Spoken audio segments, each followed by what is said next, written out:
Bom dia, irmãos. Que a graça e a paz do Senhor venham envolver e encher os nossos corações. Vamos abrir as nossas Bíblias em Esdras 4:10, que diz assim: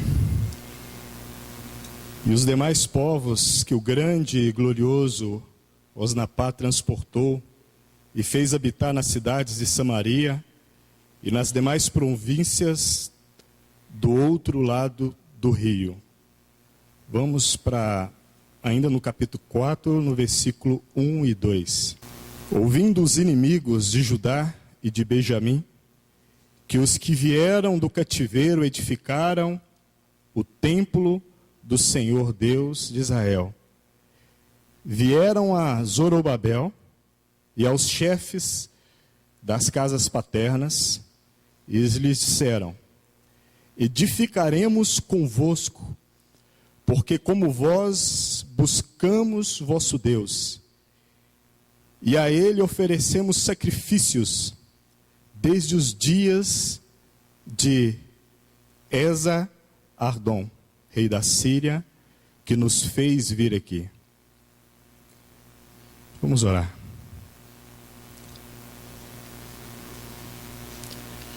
Senhor, mais uma vez nós nos reunimos, e nos reunimos, Senhor, na Tua presença. Que o nosso coração, Senhor, esteja cheio do senso de privilégio, de ter sido chamados, de termos sido resgatados, de termos sido salvos. Para que hoje estejamos aqui para a mesa do Senhor. Quão glorioso, ó Deus, essa reunião, Senhor. Participarmos da Tua mesa, Senhor. Que o senso, ó Deus, de um povo que é separado, de um povo que foi chamado por noiva, por igreja, para ser preparado, adornado, purificado, um povo que tem em si a expectativa do retorno do noivo. Acha em nós, Senhor, este povo que tem em si a expectativa pela Tua volta, Senhor. Que isso venha a arder em nosso coração, Senhor. Que a cada mesa posta, que a cada reunião da mesa do Senhor, nós venhamos ter em vista um anseio pela volta do Senhor. Pelo dia que esse pão vai ser partido com o Senhor. Que estaremos na mesa com o Senhor, contemplando o Senhor. Que isso venha encher os nossos corações, Senhor. Enche os nossos corações, Senhor. Glória ao nome do Senhor. Irmãos, esses versículos que nós lemos no início da edificação do templo, quando o povo retornou para Jerusalém, fala de um outro povo, que quando voltamos na história, a gente vê um povo que surgiu após o reinado de Salomão. E ali se manifestou um outro rei, o rei Jeroboão. E as 10 tribos, que eram as tribos que haviam se rebelado, os rebeldes, formaram um outro povo, numa província que era chamada província de Samaria. E esse povo que começou a se reunir separado, e o rei que não queria deixar eles irem a Jerusalém, para o templo em Jerusalém, decidiu fazer também um outro templo, outros altares, e assim aquele povo continuou trilhando. E esse povo que estava reunido debaixo do governo de Jeroboão, edificaram uma cidade sobre um monte. Foi comprado um monte, o monte de Samaria, para a edificação da cidade. E ali foi edificado a cidade de Samaria. E aquela cidade que depois Acás edificou as casas de marfim, ou a casa de marfim, com muito luxo e luxúria, que depois, quando é lido em Amós, principalmente em Amós 2, 7 e 8, Amós fala que era uma cidade de luxúria e efeminação, onde se adoravam vários deuses e se prostravam diante de vários deuses. E ali estava um povo que ainda era o povo do Senhor, porque ainda tinham em seu sangue a aliança do Senhor.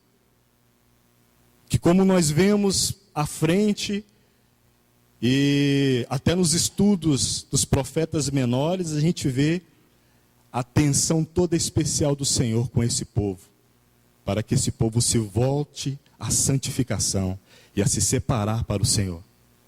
Mas ali estava Samaria, e um povo que estava se reunindo em torno das práticas de Samaria. Quando abrimos, e eu convido os irmãos a abrir em 2 Reis, em 17, capítulo 17, versículo 24, nós vamos ler o versículo 24, 29 e 33. No versículo 24 nós lemos assim: E o rei da Síria trouxe gente da Babilônia, de Culta, de Ava, de Amate, de Sefarvaim, e a fez habitar na cidade de Samaria, em lugar dos filhos de Israel. E eles tomaram a Samaria em herança e habitaram nas suas cidades. Versículo 29.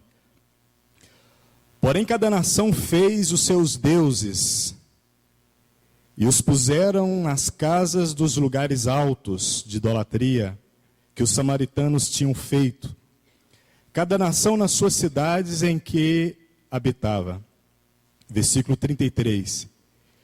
Temiam ao Senhor, mas também serviam aos seus próprios deuses, seguindo o costume das nações, do meio das quais tinham sido trazidos em cativeiro do exílio.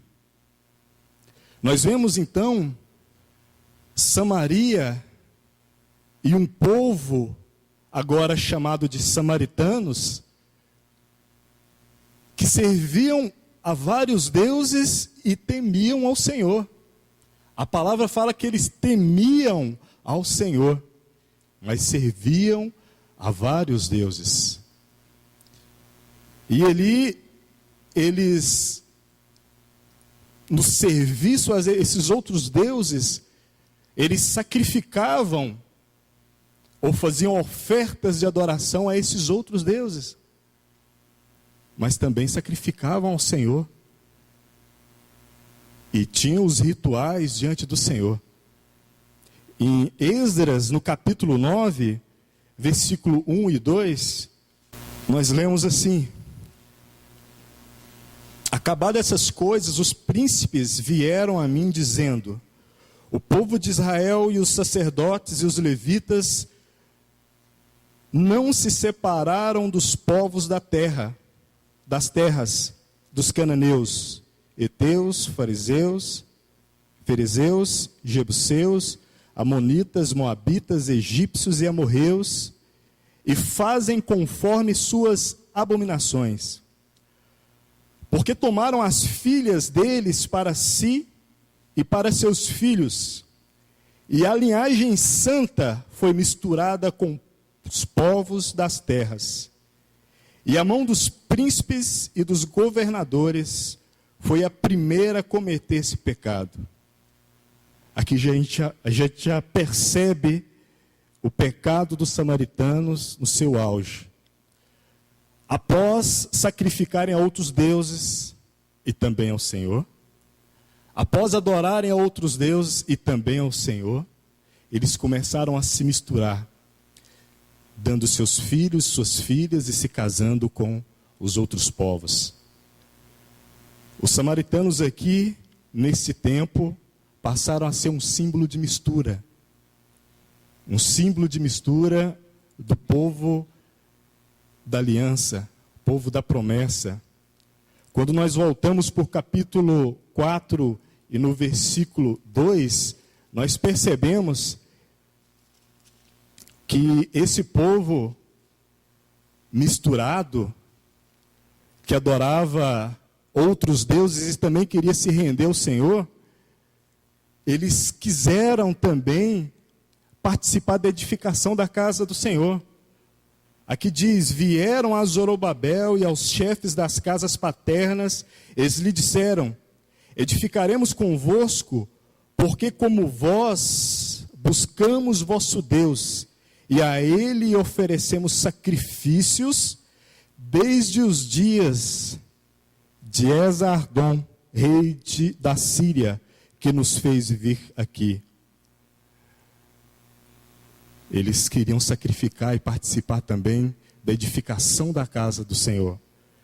Mas como nós vemos João citar, que os verdadeiros adoradores adorarão em espírito e em verdade. E João fala que o Pai procura esses tais, que são os verdadeiros adoradores, e são os verdadeiros adoradores porque eles adoram em espírito e em verdade. Os sacrifícios que eram ofertados diante do Senhor e também diante dos outros deuses era adoração naquela época. Na edificação da casa do Senhor, eles queriam também participar do sacrifício, ou seja, da adoração ao Senhor. Aqueles que outrora sacrificavam a outros deuses e se davam às luxúrias dos povos, das terras, estavam misturados ao ponto de que a linhagem do Senhor está sendo misturada, comprometida, como nós lemos. Mas o Senhor chamou um povo para ser um povo santo e separado, não misturado. Um povo que serve somente ao Senhor, não aos outros deuses da terra. Um povo que tem o seu foco e a sua visão só no altar do Senhor, e não nos outros altares. Porque os samaritanos aqui, aqueles povos que foram enviados pelo rei, quando eles começaram a povoar aquela região, quando eles começaram a sacrificar os outros deuses, começaram a aparecer feras e devorando o povo. Aí eles tiveram interesse, mandaram um recado para o rei, falando assim: olha, nos envie sacerdotes para nos ensinar como sacrificar o Deus da terra. Aí eles resolveram adorar o Senhor pelo interesse de não morrer. Quando olhamos para a igreja, irmãos, nós temos que estar reunidos aqui, não pelo medo de morrermos, de irmos para o inferno, de sermos reprovados, mas porque o Senhor, na sua morte, ressurreição, na sua manifestação em amor, Ele nos conquistou, e agora nós o amamos de todo o nosso coração. Então nós nos aproximamos dele porque o amamos, e não pelo medo. Porque o que é o inferno para o cristão? O que é o juízo para o cristão? Para o cristão, o que nós temos que ter é o temor e o tremor diante do Senhor. É o pensamento e o desejo de satisfazer o Senhor, de agradar ao nosso Senhor. Porque se estamos reunidos para a mesa do Senhor, que o Senhor falou que tinha desejo de reunir, o quanto desejei, o Senhor tinha o desejo. Aí quando olhamos para o Senhor, nós temos que ser sermos capturados por esse amor. E falar: Senhor, eu estou aqui porque eu te amo e eu quero te agradar, eu quero te louvar, eu quero te adorar. Não é por causa da minha lista de petições, não é por causa das minhas aflições, mas é porque eu te amo. É isso que o Senhor quer ver no seu povo, a relação, o vínculo de amor, irmãos. Aquele povo, quando começou a sacrificar o Senhor, foi pelo medo das bestas feras. Mande chamar sacerdotes para que nos ensine como sacrificar o Deus da terra, porque aquela terra era a terra da promessa. E não poderia ser erguidos sacrifícios ou adorações a outros deuses. Por isso veio o juízo do Senhor. Esse povo, essa terra é do Senhor. Não pode haver sacrifício a outros deuses. Somente ao Senhor. Somente ao Senhor. O Senhor nos chama para vivermos em santidade, não misturados. Não com muitos altares, mas como um altar na presença do Senhor. Porque nós somos o altar e somos a oferta do Senhor. Somos os adoradores e somos feitos adoração ao Senhor. Aqui em Esdras ainda no capítulo 10, no versículo 11 e o 12, diz assim: agora, pois, dai glória ao Senhor, Deus de vossos pais, e fazei sua vontade, afastai-vos dos povos das terras e das mulheres estrangeiras. Respondeu toda a assembleia e disse em alta voz: assim se faça conforme a tua palavra. Quando aquele povo foi despertado para o pecado cometido, veio logo a prontidão em se separar, em se santificar, em não se misturar mais.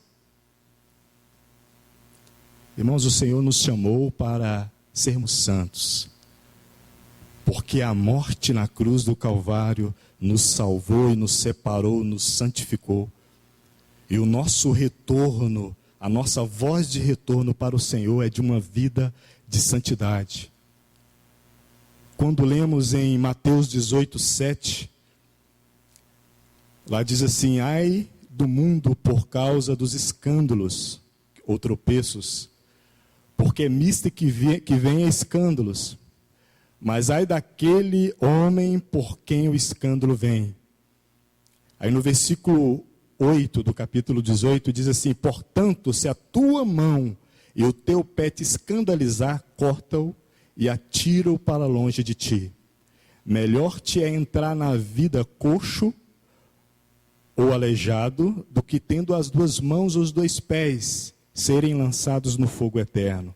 Versículo 9 diz: e se o teu olho te escandalizar, arranca-o e atira-o para longe de ti. Melhor te é entrar na vida com um só olho, do que tendo os dois olhos serem lançados no fogo do inferno. Dura palavra, né? Nos dois últimos versículos a gente vê falar mão e pé. Depois fala de visão. Os pés e as mãos fala de mobilidade e ação. Aquilo que te move, se aquilo que te move te tira dos caminhos do Senhor, te faz tropeçar, irmão, santifique a sua vida, porque você é altar somente para o Senhor. Se aquilo que você vê, se aquilo que você olha, se aquilo que é o seu objetivo, a sua visão, o seu foco, te tira dos caminhos do Senhor, então conserta o teu altar e se volta para o Senhor, porque é só um altar e é só um Senhor. E o Senhor nos chamou para sermos santos. Há muitos altares por aí. Hoje nós temos altares até o dinheiro, que até os cristãos sacrificam nesse altar.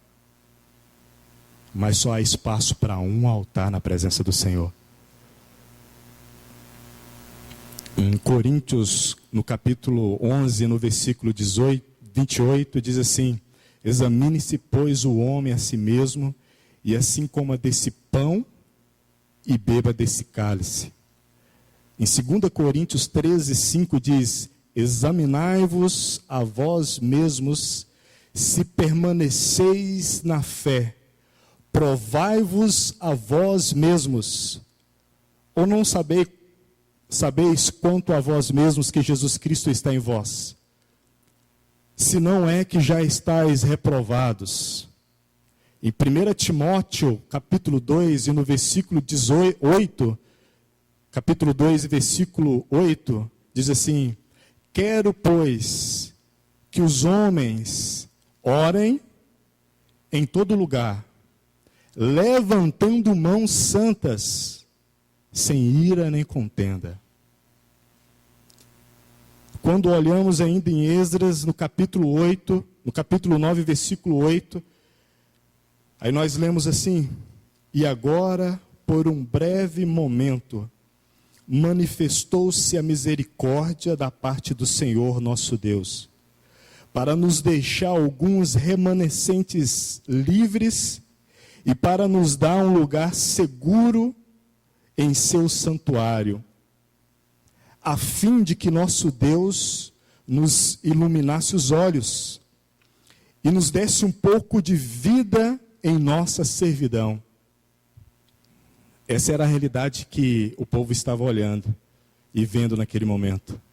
Isto fala muito da nossa realidade nesse momento. Aqui fala da misericórdia, da graça, né? Um momento onde que nós vivemos, onde o Senhor manifestou e tem manifestado a sua misericórdia e graça. Aqui fala dos remanescentes, aquele povo, ou o povo que não se mistura mais, porque não tem jeito de se misturar mais, porque é só um altar, é só um Senhor, é só um sacrifício. Aqui também fala do lugar seguro em seu santuário. O Santo dos Santos para nós é o Senhor, é a presença do Senhor, é o nosso lugar seguro, é o lugar da nossa habitação agora, irmãos. Aqui fala do povo iluminado. Na última parte fala assim: nosso Deus nos iluminasse os olhos. O Senhor tem aberto os nossos olhos para vermos e nos posicionarmos diante do Senhor. Misericórdia e graça. Os remanescentes que estão no lugar seguro, santo diante do Senhor, com os olhos abertos para contemplar o Senhor. Se nos reunimos para a mesa do Senhor, temos que ter uma noção, um sentimento de uma vida separada ao Senhor. Quão glorioso é essa oportunidade de estarmos diante do Senhor, na mesa do Senhor. Quando pegamos para participar do pão e do cálice, irmãos, isso não é algo normal, isso não é algo religioso, mas esse sentimento vai encher os nossos corações quando nós tivermos uma vida separada para o Senhor.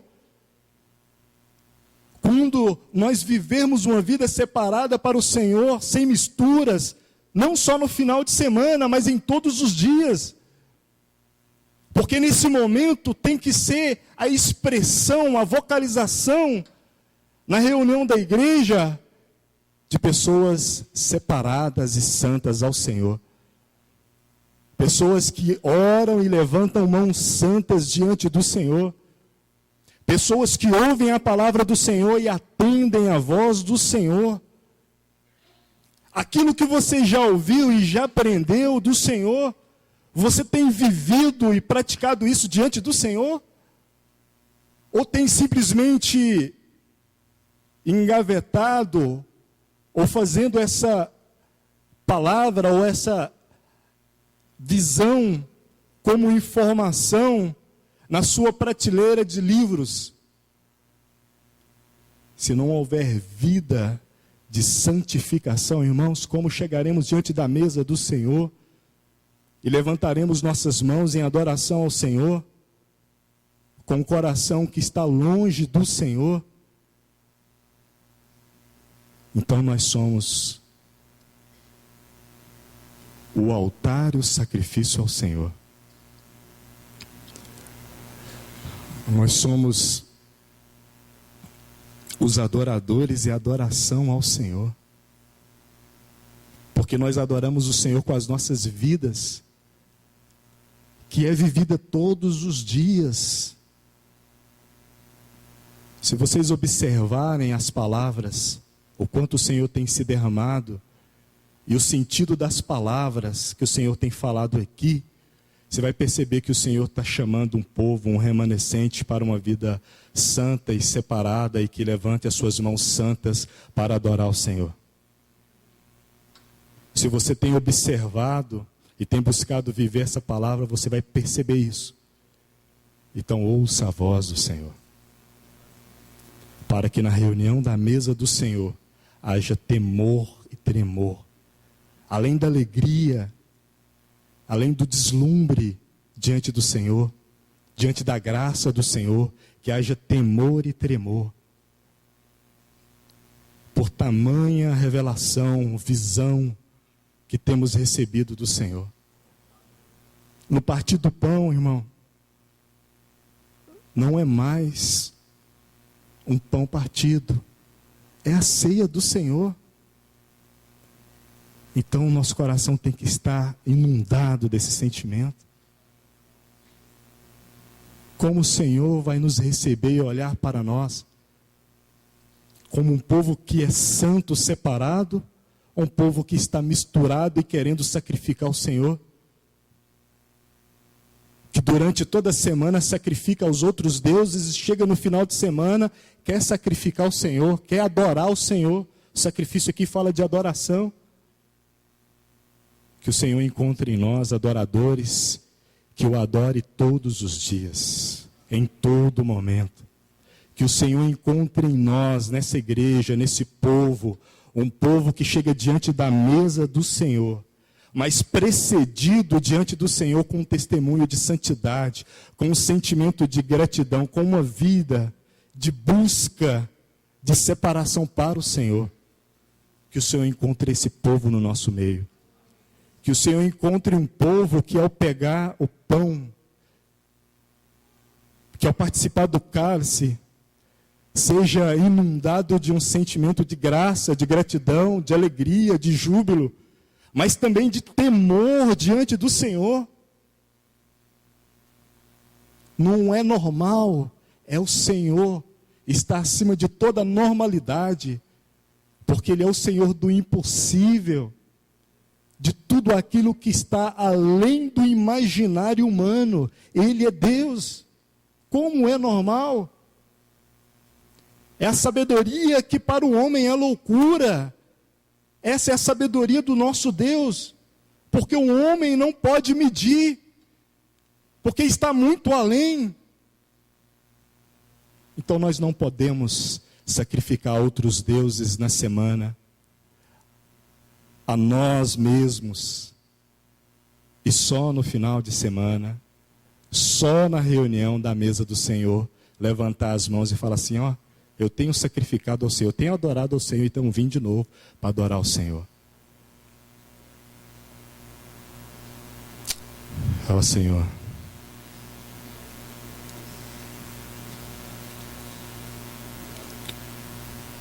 ó Senhor, encontre em nós, Senhor, uma noiva que está se ataviando, Senhor.